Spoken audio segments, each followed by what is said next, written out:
Let's continue with stories around our electricity crisis here in South Africa. Engineers from across the globe have converged in Pretoria for the 9th Africa Engineering Week and the 7th Africa Engineering Conference. The gathering is aimed at sharing new initiatives and addressing current challenges. The ongoing energy crisis, for instance, of course, is expected to dominate discourse. Deputy President Paul Mashatile delivered the opening address. This is where we find our reporter Moloko Moloto, who is keeping an eye on the gathering for us. Moloko, I can imagine that, industry didn't let go the topic of Eskom and the energy crisis we face here in our country, especially with engineering. Good afternoon, Marcelo. Yes, this is a conference that has attracted over 500 delegates from several parts of our continent, taking place in Pretoria. And obviously the issue of infrastructure cuts across rail, roads, as well as energy, but also the issue of water supply in our country. And we had the Deputy President Paul Mashatile there indicating that South Africa has received more pledges when it comes to the Just Energy Transition Investment Plan. You would recall that the initial money that had been pledged was just about $8.5 billion US, and he announced today that the pledges have gone up to 11 billion rand. Importantly, he's saying that South Africa and Africa should not be put under any form of pressure to move from coal energy and transition towards renewable energy, saying that should happen at a pace that the country and the continent can certainly afford. But I want to bring in the people who are experts in this. I'm joined by Mr. Stephen Kaplan, who is the Deputy President, if I'm not wrong, you're the President of the South African Institution of Civil Engineering. Now, one of the things that you are mentioning in your 2022 report essentially is that our infrastructure is teetering on the brink of collapse. Yes. Well, for the first time, we've written 4 of these infrastructure report cards, starting in 2006 right up to 2022, and South Africa has received the lowest rating ever since the beginning of this. It's now at a D, and a D means sort of at risk of failure. That's overall, when you're looking at the infrastructure overall, which includes the pockets of excellence and also the pockets of areas where the infrastructure has failed completely. There's no question. I mean, we listened to what the Deputy President said today, and it's not an easy fix for government to put the infrastructure right, but it's not impossible. And, the private sector involvement and funding, the replacement and the renewal of the infrastructure is critical through the use of PPPs. And there's a lot of energy going into PPPs now, thinking about how these PPPs can be implemented. I see their conferences, bringing in the BRICS countries and their experiences on PPPs. Actually, this week, this conference is happening, and I'm going to be part of that too. And we'll see how BRICS countries are doing it. Yeah. But without the PPP participation, the private participation, honestly, government doesn't have the resources or the money or the competence, literally, to do the work that the Deputy President was saying that needs to be done today. You have heard him, the Deputy President, saying that we should not be rushed into transitioning from coal energy into the renewables. This must happen at a pace that we can afford, so that we are not at a situation where there's total collapse. Do you get a sense that at the rate things are going, we will be able to transition at a pace where we will be safe? Yes, no, I agree with that statement. I think the point is, though, is that they need to put the energy right now. Sorry, energy is not the right word. That's a bad pun. But they need to put the effort and the resources into getting our coal-fired power stations to produce with an energy availability factor that they need to produce, to at least get our country to a point where there's a sufficient energy resource available in this country, allowing the country more time to get the renewable energies up and running. Last question for you, Stephen, before I go to Mayor Buthelezi. You also highlight the issue of water loss. Apparently, just about 41%. Water loss. Apparently, about 41% of the treated water in South Africa gets to be lost, either through leaks or so-called illegal connection. Yes. We cannot afford this, especially as we are told that we are a dry country. Yes. No, look, the Joburg Water Agency obviously are spending all their energy on trying to facilitate and reduce these water leaks. Look, it's an absolute fact, that there are water losses through leaks, but a majority of it is through legal connections and honestly just general wastage and the efficiency of the operation of our water treatment works is just not there. So, there are lots of issues that need to be addressed to get that water efficiency, service delivery right within our country.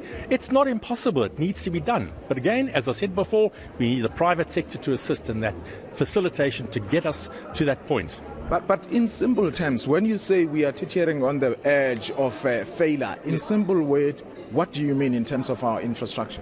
Well, if you look at what happened at Hammanskraal with the failure of a sewage treatment plant polluting the water, the available water resource for the people there, and 90 people died of cholera. I mean, that's an example of at the verge of failure. When something fails like that and it becomes inoperative, that's when people start dying. And and there isn't an efficient water service delivery or electrical service delivery or water treatment or water sanitation delivery, whatever it might be. And we are on the verge of failure, and we've had failures. When people start dying of cholera, that is a failure. All right, thank you so much, Stephen Kaplan. Let me bring into the conversation Refilwe Buthelezi, who is the president of the Engineering Council of South Africa. Ma'am, you produce, I would believe that when the engineers are trained from universities and all that, they are registered with you. You make sure that the quality of these people is top notch. Are you happy with the state of infrastructure in our country? No. If you've looked at the report card from SAICI, it is really clear that our infrastructure is deteriorating. So we cannot sit with that kind of data, with that kind of picture and say we are happy with the state of the infrastructure in the country. So yeah, there is a lot that can be done, there is a lot that is to be done, and the Engineering Council of South Africa is really ready to ensure that we facilitate and we support the engineers as far as we can as a regulator to getting this problem right.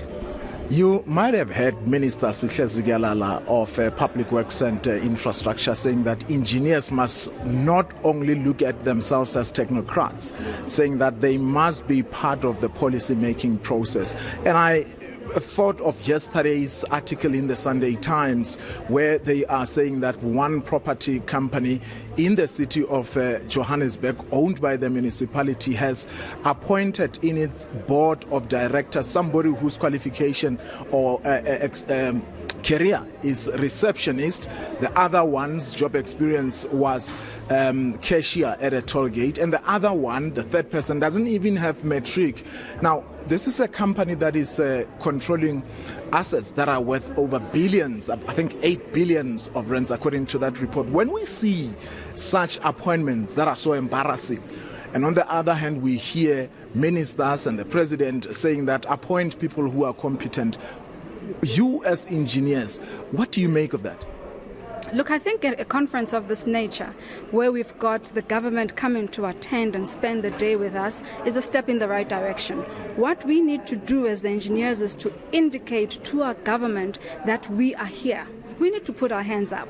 We then need to follow through with that, because there's a lot of engineers who prefer being just, I consider it just being tools in a toolbox, where you get there, you do the job, you get out, you don't want trouble, you don't want to get into the politics of this world. But it is the time now for us to get involved. If nobody is going to fill the space, somebody out there will take it. And that, for me, is really the essence of where we are now. So a conference like this, where the minister is also saying, engineers, put your hands up, we need you in the boardroom. And I'm saying the ministries and the government are saying they want to work with us. Where are the engineers? Our job is to make sure that those engineers come to the fore, because they need to also contribute. If they fail to do that, someone else will definitely take that. And maybe that's why you will find a situation like you've just made an example. Lastly and quickly, there's also an issue of political interference within the infrastructure units, and this is outlined in that particular report. How should your engineers navigate with this, especially when we are told that there aren't enough engineers in the government departments? They prefer the private sector and perhaps more good-paying jobs overseas? Okay. So first of all, engineers are accountable to the Engineering Professions Act. That is the law that has been approved in the government. So engineers need to work within the confines of that act. Any interference that now deters an engineer from operating in accordance with that mandate, of course an engineer has to retract, because it is then starting to touch on their professional status. We work under the purview of the Engineering Council of South Africa, under the Code of Practice and the Code of Conduct. And an engineer has to comply with that first, before any interference. So my appeal would be, let's allow the engineers the space within which they need to operate, guided by that law, so that tomorrow we are able to comfortably say engineers have done their job.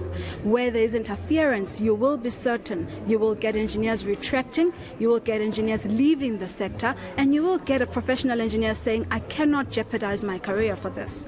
And perhaps that is an issue why we are actually sitting with almost 40% registered engineers, which is why with the identification of engineering work, we hope to transform that, because we need to start having engineers who are professionally registered practicing engineering in this country. All right, thank you so much. Refilwe Buthelezi is the president of the Engineering Council of South Africa. Obviously, this conference will be continuing for the next 3 to 4 days, and hopefully they will come up with resolutions that would assist not only South Africa, but the rest of the continent. Marcel. All right, Moloko Moloto, live for us there in Johannesburg. Thank you. Let's leave it there for now.